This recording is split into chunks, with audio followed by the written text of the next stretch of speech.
Viva está com o Hora da Verdade. O nosso convidado é João Torres, é o secretário-geral adjunto do Partido Socialista.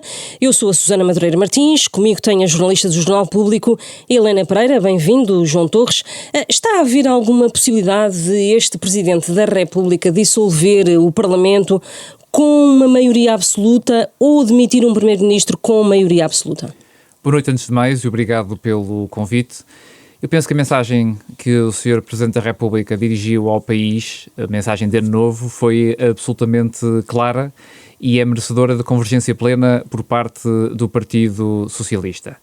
E tive a oportunidade de comentar essa mesma mensagem, sublinhando que o Partido Socialista esteve sempre do lado da estabilidade política no nosso país.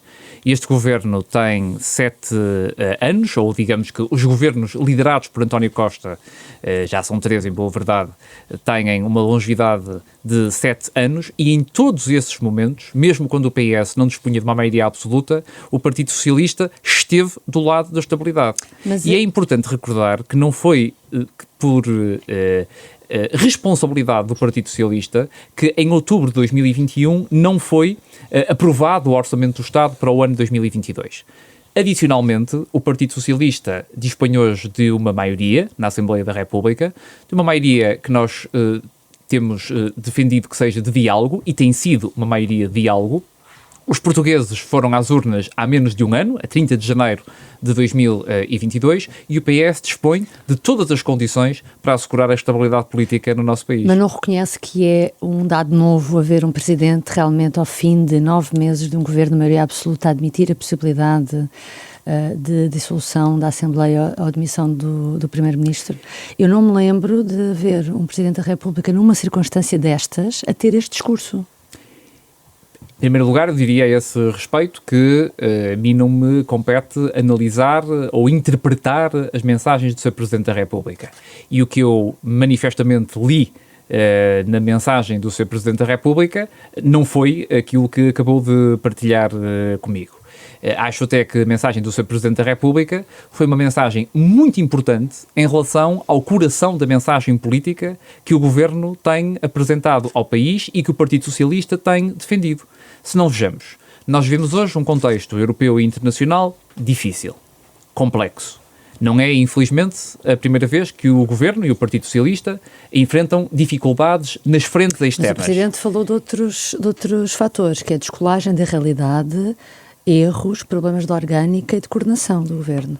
Para concluir o meu raciocínio, o Sr. Presidente da República, e indo depois à sua questão concreta, o Sr. Presidente da República mencionou explicitamente na sua mensagem de Ano Novo que Portugal tem estado melhor do que outros países, do que outros Estados-membros da União Europeia, em matérias tão relevantes como o crescimento económico, o rigor orçamental ou o déficit orçamental, o turismo, o investimento direto estrangeiro ou mesmo na forma como tem lidado com a crise energética. Ora, este conjunto de preocupações tem constituído o âmago das críticas da oposição ao Partido Socialista.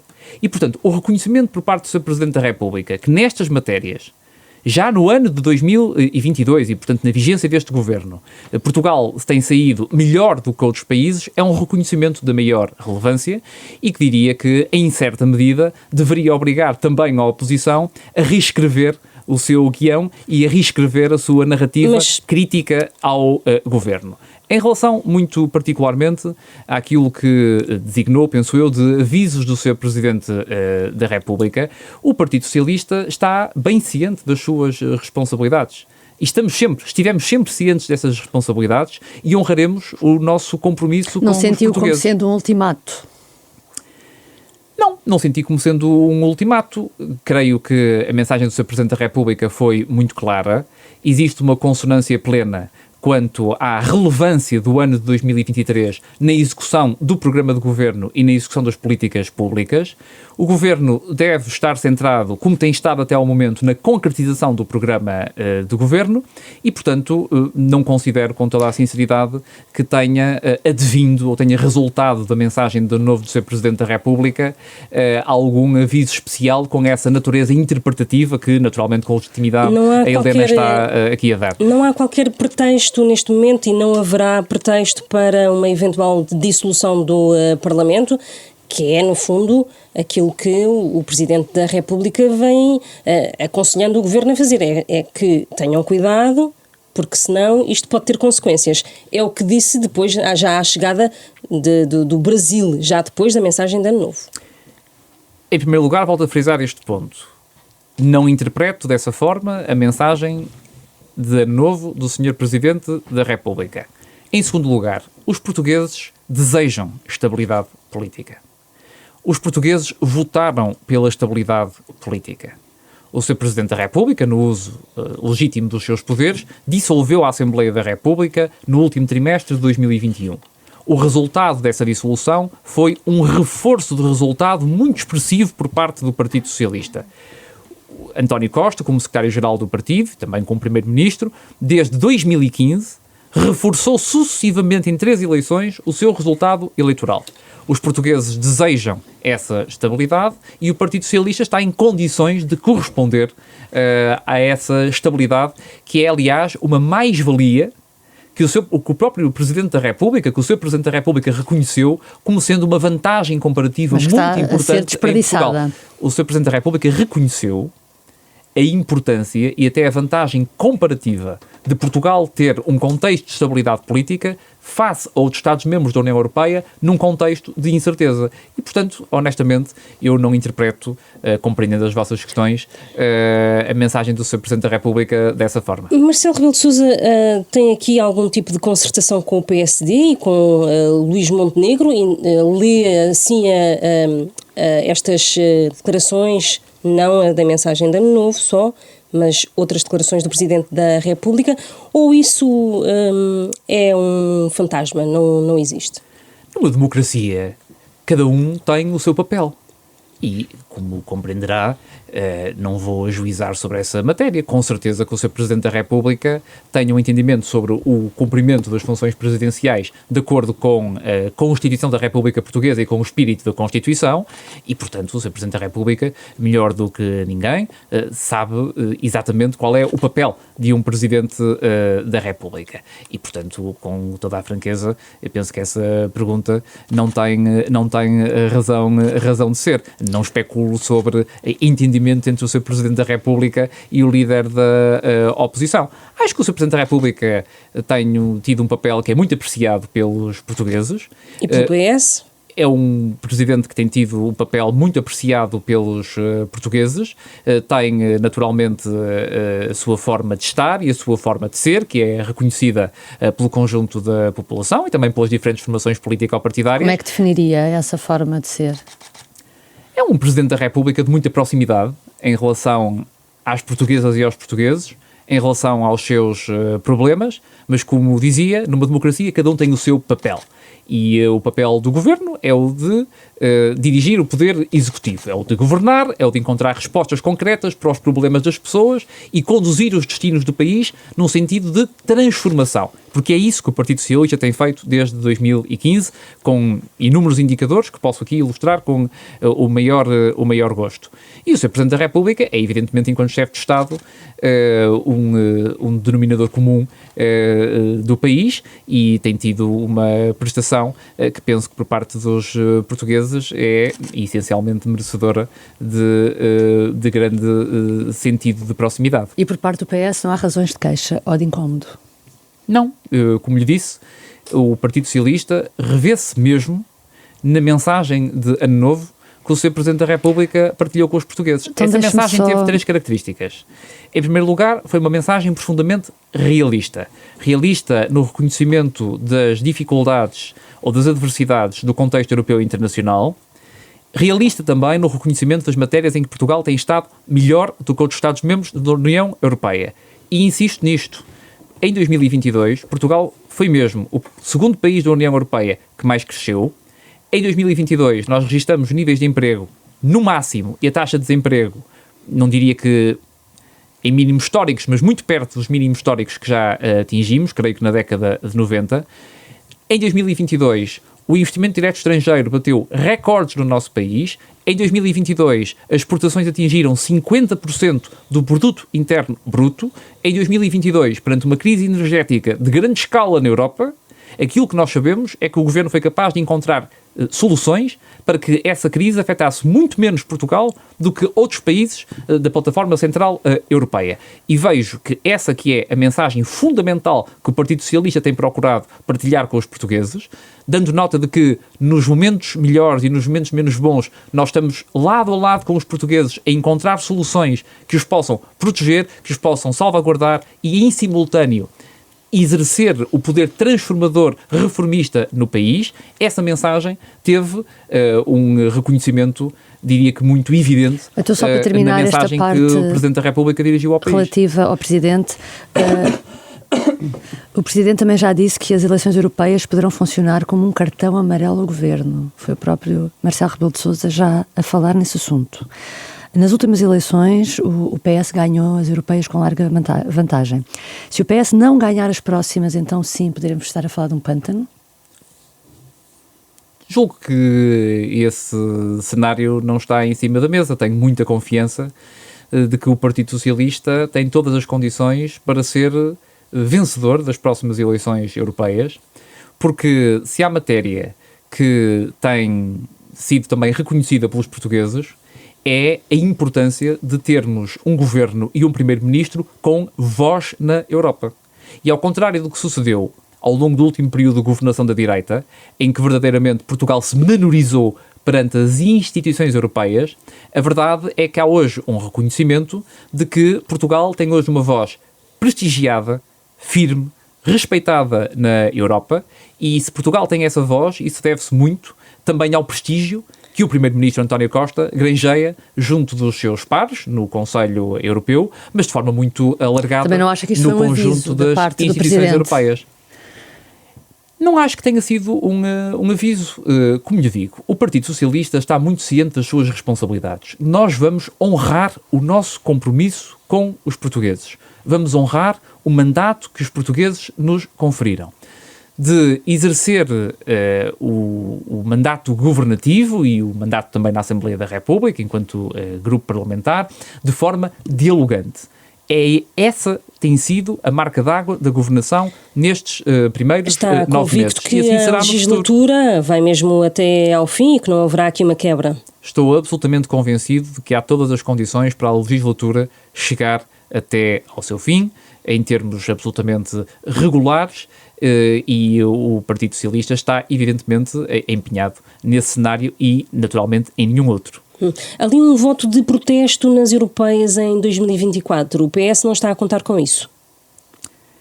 As eleições europeias têm tido alguma variabilidade ao longo do tempo quanto à manifestação de algum descontentamento face aos governos que a cada momento desempenham funções governativas. Agora, como lhe dizia há pouco, eu acho que hoje Portugal tem uma voz na Europa e até uma voz no mundo, em grande medida, por dispormos de um primeiro-ministro que é uma voz que conta junto das instituições europeias e junto dos seus pares. E esse é um grande trunfo que o Partido Socialista tem nas próximas eleições europeias, de, naturalmente, apresentar uma lista ao Parlamento Europeu, porque é disso que se trata, uma eleição para o Parlamento Europeu, mas em que o líder do partido é um primeiro-ministro que tem, de facto, o que goza de um prestígio, de um reconhecimento que eu diria que é mesmo único na história da nossa democracia, talvez só comparável com o prestígio que Mário Soares granjeou também e que granjeava na década de 80. Vamos avançar. Esta semana, esta quarta-feira, Pedro Nuno Santos anunciou a saída do Secretariado Nacional do PS. Trata-se de um órgão de direção restrito do líder. Lê nisto, João Torres, como que um corte com a orientação da direção de António Costa por parte de Pedro Nuno Santos após a demissão do governo?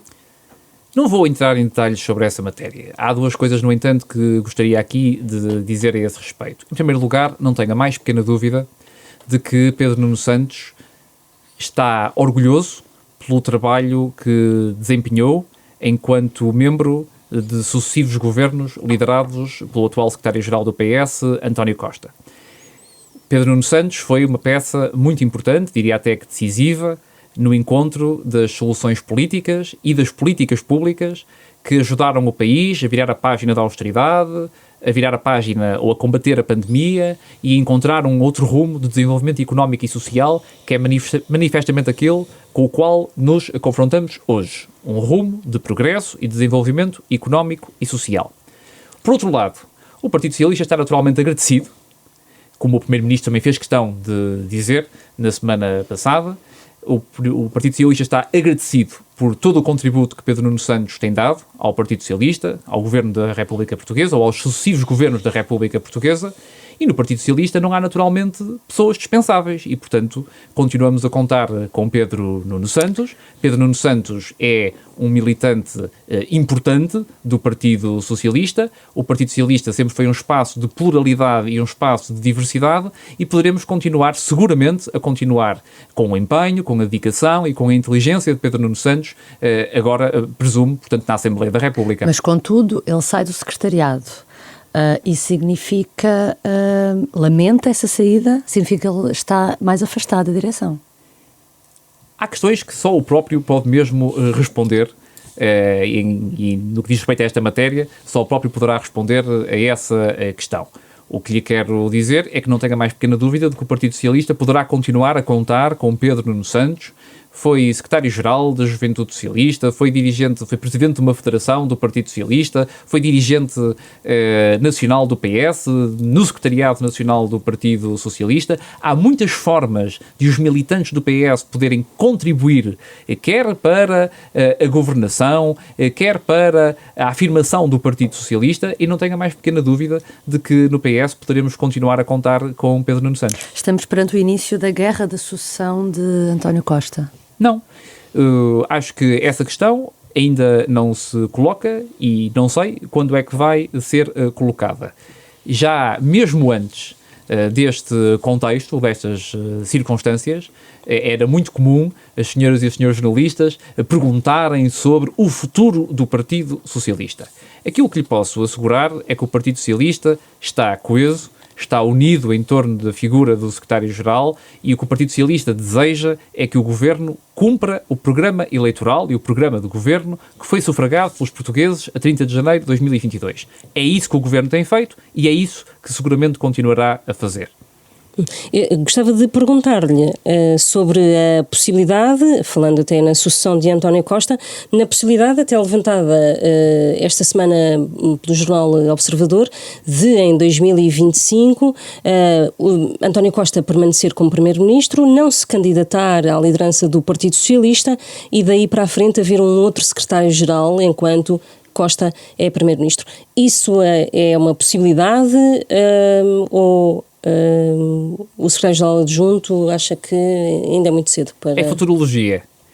Antes do Congresso de 2025 ainda há o Congresso de 2023, nos termos estatutários, e portanto não vale a pena... Mas isto é possível, os estatutos permitem esta possibilidade, não é? Não vale a pena antecipar o que vai acontecer em 2025 ou em 2027, quando presumivelmente, e se as coisas decorrerem com normalidade, o Partido Socialista assinalará os seus futuros congressos, que nos termos estatutários acontecem de 2 em 2 anos. Mas é que assim não coloca de parte, está a perceber isso, não é? Não, nem coloco de parte, nem coloco em cima da mesa. É cedo para falar sobre essas matérias.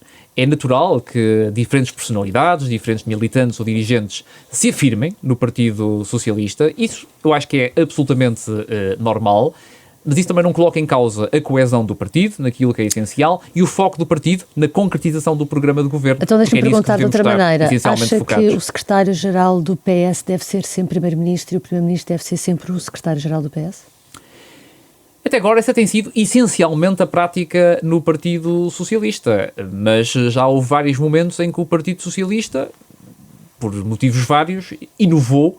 E, por exemplo, quando o Partido Socialista decidiu, na altura, com o secretário-geral António José Seguro, convocar eleições primárias para a escolha embora essa designação não exista formalmente, mas do candidato a primeiro-ministro, repare que quando houve essa eleição, venceu e de forma muito robusta, sólida, António Costa, mas António José Seguro demitiu-se de secretário-geral do Partido Socialista. E demitiu-se não como uma consequência direta do resultado dessas eleições primárias.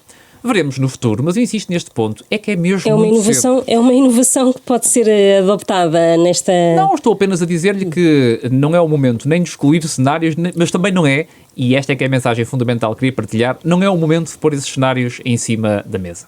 Há pouco falava da coesão do PS. Pedro Nuno Santos fora do governo e fora do secretariado é uma ameaça para a coesão do governo? Com certeza que não. Mas Pedro Nuno Santos foi membro do governo ao longo destes 7 anos. Sim, mas ele optou por fazer um corte com a direção. Foi secretário de Estado dos Assuntos Parlamentares, foi ministro das Infraestruturas e Habitação, deixou em ambas as pastas ou responsabilidades que teve uma marca muito positiva e reconhecida pelos socialistas e pelos portugueses, e são conhecidos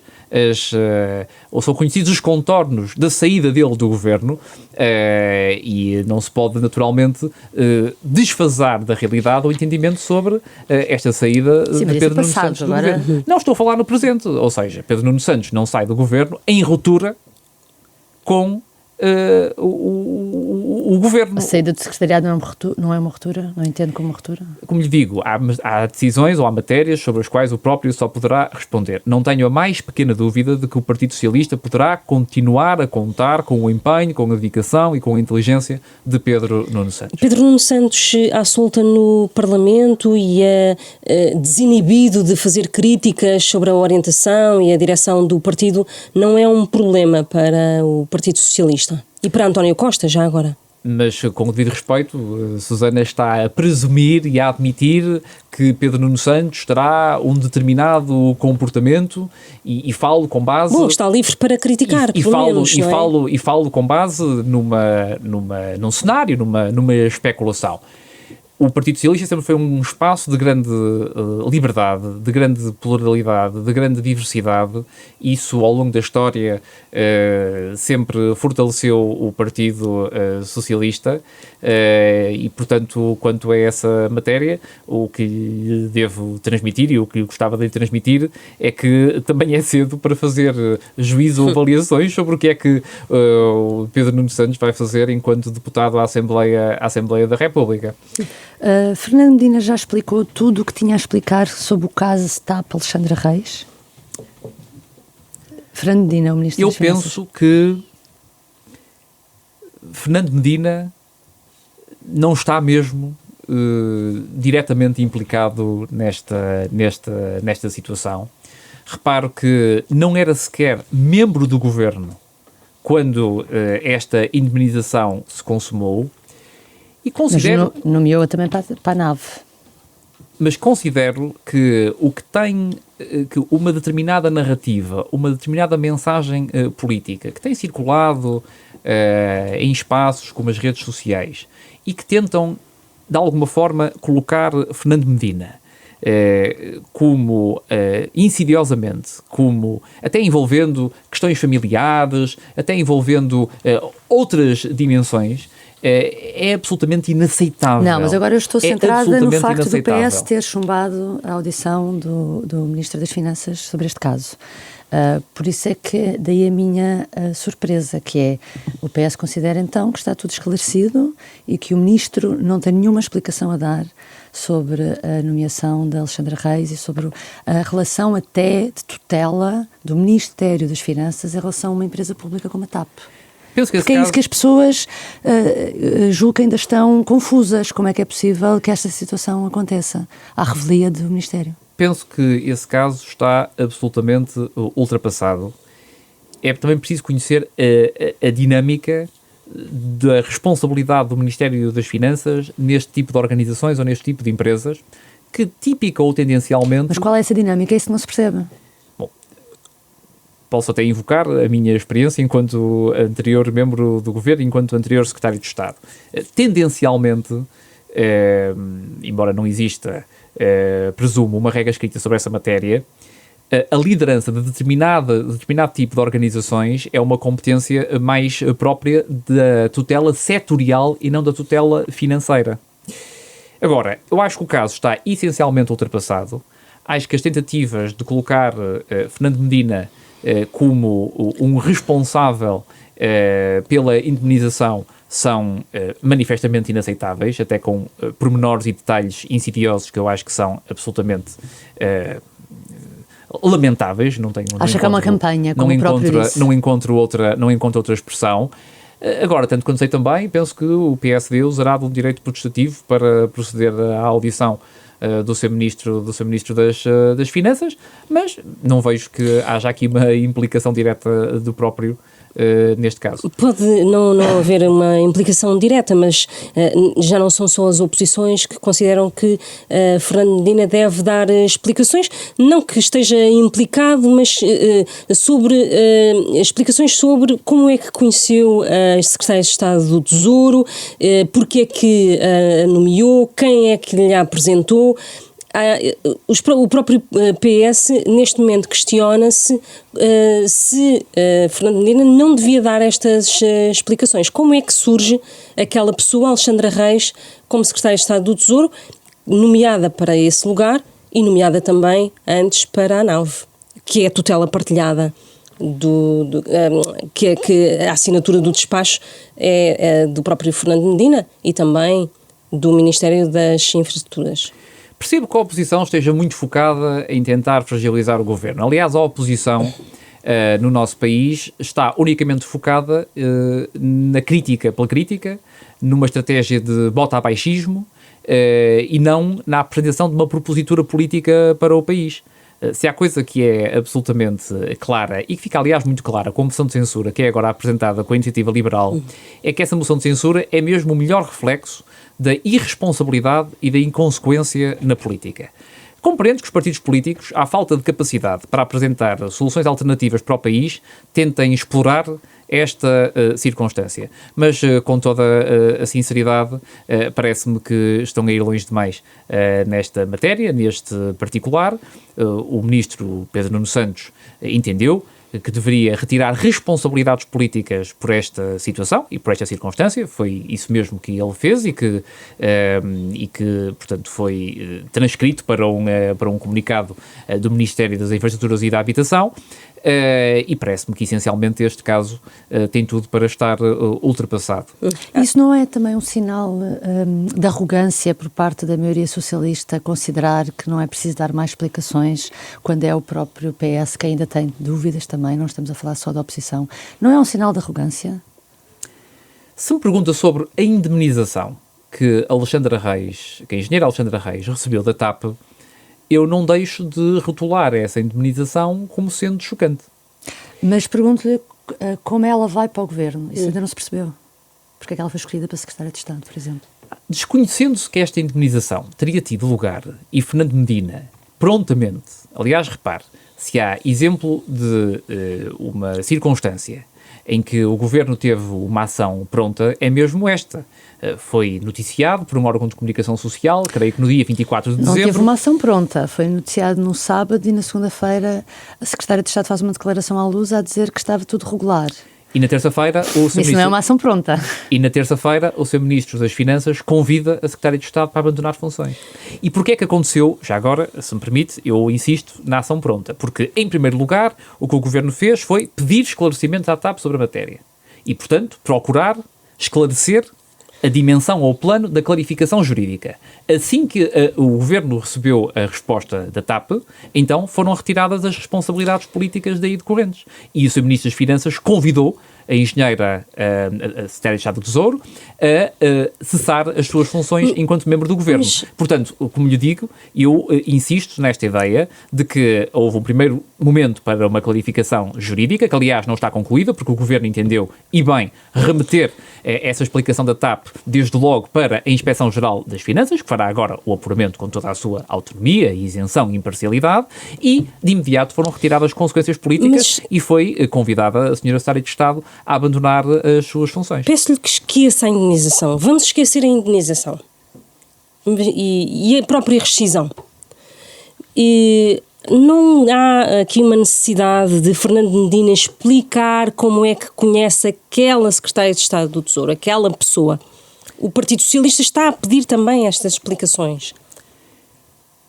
Não sei como avaliar esta situação esquecendo a indemnização. A indemnização é que gerou uma percepção e diria que até uma certa revolta na sociedade e junto da população que conduziu a todo este processo. Portanto, diria que é impossível fazer uma avaliação desta matéria sem que tenhamos em conta que essa indemnização aconteceu. O que é que nós sabemos? Sabemos que o Sr. Ministro das Finanças, o Dr. Fernando Medina, não tinha conhecimento dessa indemnização. Sabemos que o Secretário de Estado do Tesouro tinha e granjeia de um currículo que é muito expressivo e, desse ponto de vista, foi considerado um elemento válido para integrar o governo e assim sucedeu. A partir do momento em que foi conhecida essa indemnização, o valor da indemnização, os contornos da indemnização e até talvez levantadas algumas dúvidas jurídicas sobre a ocorrência dessa indemnização, penso que o governo retirou as responsabilidades políticas que deveria ter retirado. E não há aqui lições a tirar sobre toda esta crise e desta sucessão de crises no governo, de falta de coordenação? Isso é admitido pelo partido ou nem isso? Estes casos, estas circunstâncias que aludiu, na verdade não resultam ou não derivam de falta de coordenação política em si mesma. E, portanto, não vejo que o governo tenha um problema de coordenação política. Então derivam de quê? De haver uma falta de escrutínio de quem vai para o governo? Não necessariamente uma falta de escrutínio. Podemos aqui debater em tese se no futuro, não digo no imediato, o vetting, se no futuro, as democracias não devem proteger-se pensando em mecanismos de vetting ou mecanismos reforçados. É defensor desse tipo de Acho que é uma reflexão que manifestamente temos de fazer, não para agora, não para o imediato, mas acho que sim. Acho que temos muita vantagem. Para que cargos? Para ministros, secretários de Estado? Ou seja, não tenho uma reflexão muito aprofundada sobre a matéria, mas diria que esses elementos e esses mecanismos de transparência que existem noutros países e com uma configuração diferente, porque estamos a falar de um regime diferente também nos Estados Unidos da América, podem ser considerados para o nosso país. Acho que não é uma discussão para o dia de hoje, mas acho que sim. Acho que tudo aquilo que reforçar a transparência, tudo aquilo que reforçar o sentimento de confiança dos portugueses nos seus governantes pode ou deve ser encarado como um elemento positivo para analisar, mas insisto, acho que não estamos a falar em alterar agora regimes jurídicos ou fazer essa reflexão. Então, acho que é uma discussão, acho que é uma discussão que tem que ser mantida num horizonte de... Mas, por exemplo, esta legislatura é longa, se for normal, é longa. Pode-se começar já a tratar disso nesta legislatura. Acho que é uma reflexão que o país tem que fazer no seu conjunto. Não é algo que deva resultar exclusivamente da vontade única de um partido político. Agora, nós não podemos tomar a parte pelo todo. São designados muitos membros do governo, foram designados ao longo da democracia portuguesa muitos membros do governo. E, na verdade, estamos a falar de deixa-me falar de um caso que surgiram concreto. em poucos casos concretos. Acha que é um risco António Costa ter escolhido para ministro João Galamba, uma vez que o novo ministro está desde 2020 a ser investigado pelo Ministério Público por causa do hidrogênio verde? Penso que seria mais sensato não escolher uma pessoa que não sabemos se poderá vir a ser constituída arguida, porque uma vez que sabe-se que há mais de 2 anos está a ser investigada? O princípio fundamental que preside a esta remodelação é o princípio da estabilidade das políticas. E esse é um princípio muito importante, porque, repare, quando... Mas eu estava a ligar isto à sua observação sobre o vetting. Ou seja, numa circunstâncias destas, no futuro, ou já agora, se uma pessoa nestas circunstâncias deve ir para o governo ou não? Não considero minimamente que João Galamba não tenha condições para poder integrar o governo. Aliás, entendo que será um excelente ministro das infraestruturas, como foi um excelente secretário de Estado da Energia. Repare, João Galamba já era membro do governo e essa questão não se colocava. E, portanto, colocar-se-ia, diria que com intensidade igual ou semelhante, quer como Secretário de Estado, quer como Ministro, e não vi ninguém levantar qualquer questão a esse propósito. João Galamba é alguém que, como Secretário de Estado da Energia, granjeou um grande reconhecimento, quer por parte dos seus pares no governo, colegas do governo, quer por parte do setor da energia no nosso país. Esteve seguramente com os respectivos ministros com quem trabalhou, em particular com o atual, Duarte Cordeiro, na linha da frente do desenho de soluções que melhor salvaguardaram e protegeram os interesses do país perante uma crise energética de grandes consequências que é aquela que estamos a atravessar na Europa e diria que mesmo no mundo, em virtude da guerra na Ucrânia, que é naturalmente causadora de todas estas disrupções que estamos agora a assistir. E acrescentaria que João Galamba tem todas as condições para exercer o seu mandato e tenho toda a confiança e diria mesmo que a certeza de que vai cumprir bem o seu mandato ou a sua responsabilidade enquanto Ministro das Infraestruturas. A tradição tem sido, mesmo sendo arguido, não acontecer nada, mas e se for acusado, como é que fica a posição de Galamba? Cada caso é um caso. Acho que uma coisa é estar a ser investigado, outra coisa é ser constituído arguido, certo. Outra coisa é ser acusado. Cada caso é um caso. Acho que nós não devemos, naturalmente... Miguel Alves foi acusado e saiu imediatamente, não é? Acho que nós não devemos levantar ou criar instabilidades ou especulações sobre essa matéria. Naturalmente, existe um princípio que é absolutamente sagrado para o Partido Socialista, de separação de poderes na República Portuguesa. A Justiça, as suas instituições devem fazer o seu trabalho, mas, como lhe digo, não há nada que levasse a que João Galamba não pudesse integrar o governo. Integra o governo, integra bem, do meu ponto de vista, e acho que vai cumprir exemplarmente as suas responsabilidades como Ministro das Infraestruturas. O PS não entende que haja aqui uma perseguição judicial a elementos do Partido Socialista fora e dentro do governo? Não, o Partido Socialista não radica a sua ação política com base em teses de cabalas.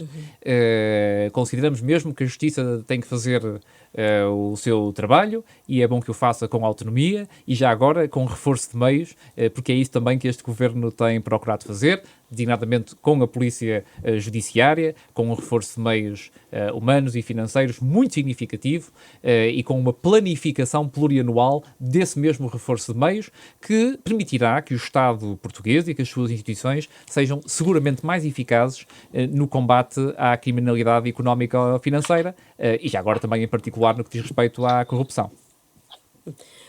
Vamos mudar de assunto para coisas de Parlamento. É um brinde para o Partido Socialista e para o Governo esta moção de censura debatida esta quinta-feira. Serve para arrumar a casa após a posse dos ministros e as mexidas no Governo? É certamente uma boa oportunidade para o país perceber ainda melhor o estado da nossa oposição. Há pouco tive a oportunidade de dizer, e insisto, esta moção de censura é irresponsável e é inconsequente. Também o PSD que disse já que vai abster-se? Esta moção de censura é irresponsável e é inconsequente. Porquê que é uma moção de censura irresponsável? Porque os portugueses desejam estabilidade política. Votaram pela estabilidade política. E o PS tem condições para assegurar essa mesma estabilidade política. Nós, sobretudo, de acordo com a conjuntura, com as frentes externas que enfrentamos, em que, na verdade, a pandemia ainda não desapareceu totalmente, em que, na verdade, a eclosão de uma guerra absolutamente injusta e que condenamos desde a primeira hora na Ucrânia levou uma crise inflacionista e a consequências económicas e sociais, este contexto, esta conjuntura, recomenda mesmo estabilidade política. Foi nesse sentido que os portugueses votaram e, portanto, seria absolutamente irresponsável se, porventura, houvesse condições para esta moção de censura ser aprovada no Parlamento.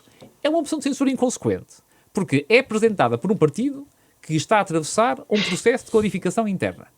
É, aliás, um partido que é, muitas vezes, mais um golpe de marketing do que uma formação político-partidária.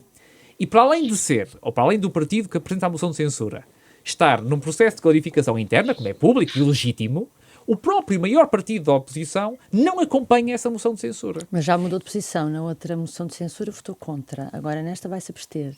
Em todo o caso, repare, a moção de censura tem um objetivo concreto. a moção de censura não é apenas um sinal político. Pode ser considerado como tal, mas uma moção de censura, se fosse aprovada, coisa que não vai ser, porque felizmente o Partido Socialista dispõe de uma maioria na Assembleia da República, mas se fosse aprovada, daria origem a uma possível, a uma demissão do governo. O que se verifica é que ainda não há um bloco de direita, não é, unido, mas para lá caminha, não é? Porque já há uma abstenção do PSD. Mas como lhe dizia, a moção de censura é irresponsável, porque se fosse aprovada, daria origem à admissão do governo. Não é isso que os portugueses desejam. Mas é muito inconsequente também, porque nem a oposição alinha pela mesma bitola no que diz respeito à moção de censura. Uma posição alinhada de todas as oposições, da esquerda à direita, daria um sinal ao Presidente da República? Esta moção de censura é apenas e só um sintoma da disputa do espaço político da oposição à direita no Parlamento e no país. É a segunda moção de censura que o Governo enfrenta. Houve uma primeira, salvo erro, em julho, apresentada pelo Chega. Agora temos uma moção de censura apresentada pela Iniciativa Liberal. E o que vai resultar desta moção de censura é que o Governo e, naturalmente, o Partido Socialista sairão reforçados porque dispõem de uma maioria que vai assegurar a estabilidade do país e que provará essa mesma estabilidade aos portugueses. E a pergunta que lhe fiz, se uma totalidade de votos a favor desta moção de censura, à esquerda e à direita, se daria ou não um sinal ao Presidente da República, que parece que é o que está à espera, é de um sinal para atuar. Esse cenário não está mesmo em cima da mesa, porque, como sabe, os partidos políticos que já se pronunciaram até este momento já foram muito claros na forma como vão, neste caso, não acompanhar a moção de censura apresentada pela iniciativa liberal. E ficará claro para todos os portugueses que a direita hoje não é alternativa. A direita está obcecada em fazer uma oposição que é uma oposição, diria que, retoricamente muito agressiva, mas com uma incapacidade brutal de apresentar propostas e soluções alternativas para o país. E se continuar por este caminho, em particular o maior partido da oposição, assim continuará a ser e seguramente não serão merecedores da confiança dos portugueses. Os portugueses, e isso é bom numa democracia, consolidada e madura, como é a nossa, os portugueses devem fazer escolhas com base em alternativas. E neste momento a oposição não oferece nenhuma alternativa ao nosso país. Tem alguma diferença em relação ao atual líder do PSD, Luís Montenegro, comparado com o anterior, Rui Rio? Vejo muitas diferenças. Quais? Entre os estilos de liderança, entre a substância, a materialidade daquilo Porque que até é... há quem diga que a oposição de Luís Montenegro passa despercebida, tal como acontecia com o Rui Rio, por isso é que lhe pergunto. Não, Luís Montenegro optou por fazer uma oposição corrosiva. Ou seja, o líder do maior partido da oposição optou por fazer uma oposição permanentemente corrosiva e bota abaixista ao Governo e ao Partido Socialista. Sucede que, do meu ponto de vista, os portugueses desejariam uma oposição diferente. Com certeza que quem tem mandato para decidir quem é o líder da oposição são os militantes desse mesmo partido, mas com franqueza acho mesmo que Portugal merecia uma oposição melhor, diria até diferente. Nós teríamos muito a ganhar enquanto democracia se tivéssemos uma oposição, e em particular um maior partido da oposição, mais lúcido, mais consciente, com maior capacidade de propositura política e de apresentar alternativas ao país. Não é isso que acontece e por isso estou muito convencido que o Partido Socialista continua a ser um partido âncora para os portugueses, um partido no qual os portugueses confiam, nos melhores momentos e nos momentos menos bons, como há pouco tive a oportunidade de transmitir, de mencionar e de sublinhar, e é também o Partido Socialista, o partido que quer, uma vez mais, estar lado a lado com os portugueses, agora num outro contexto difícil, mas sem deixar de fazer as transformações que se impõem ao nosso país, na melhoria dos serviços públicos, na liderança da transição ecológica, verde ou energética, na liderança da transição digital e também em algo que é muito importante e que já no mês de janeiro vai ser muito sentido por milhões de portugueses, que é na valorização dos rendimentos. O Partido Socialista tem um modelo económico que é diametralmente diferente daquele que foi apresentado e praticado pela direita. Nós temos um modelo de crescimento económico que é assente no emprego e é isso que um partido verdadeiramente socialista, social-democrata ou trabalhista deve fazer. Esse modelo de desenvolvimento económico baseado no emprego tem produzido os seus resultados. Nós estamos a convergir com a União Europeia, estamos a conseguir dinamizar apoios para os mais vulneráveis, para aqueles que mais necessitam neste momento difícil, num montante de 6.400 milhões de euros no ano de 2022, o que compara com a dimensão dos apoios que fomos capazes de dinamizar a quando da pandemia da Covid-19, mas, simultaneamente, ou a par de acompanharmos com muita vigilância, com muito cuidado, os impactos económicos e sociais da guerra e da crise inflacionista junto dos portugueses, não deixamos de ter a ambição que os portugueses nos exigem e à qual nós estamos absolutamente preparados para responder afirmativamente. Termina assim a Hora da Verdade. Estivemos à conversa com o secretário-geral adjunto do Partido Socialista, João Torres, a quem agradeço ter aceitado o convite para aqui estar. Voltamos na próxima semana.